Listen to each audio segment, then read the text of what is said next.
is to assess the impact of the fourth part-time ambulance.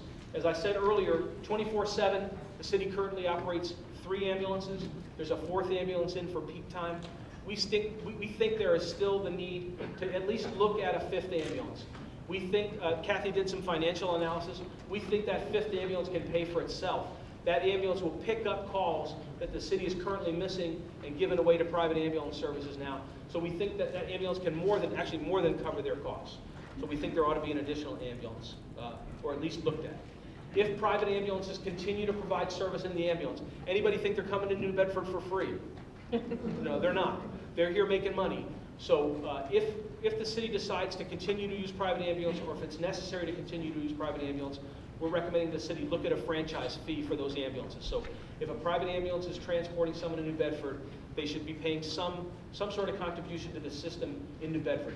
New Bedford is supporting them by operating the dispatch system, by making the phone call to them, by tracking them while they're in New Bedford. So we think they should pay their fair share.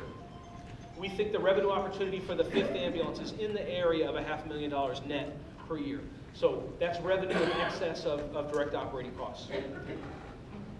Recommendation number 4 is to provide additional training to New Bedford firefighters to bring them up to the BLS.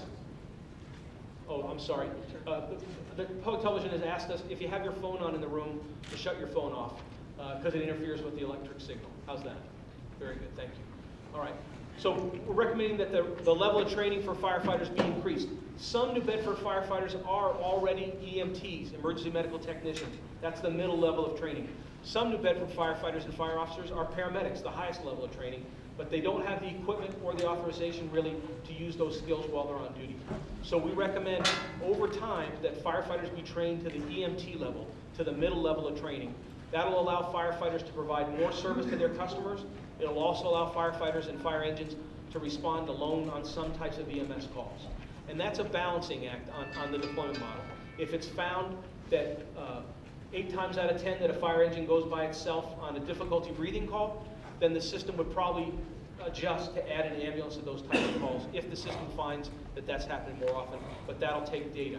We think data will be improved if the dispatch operations are combined.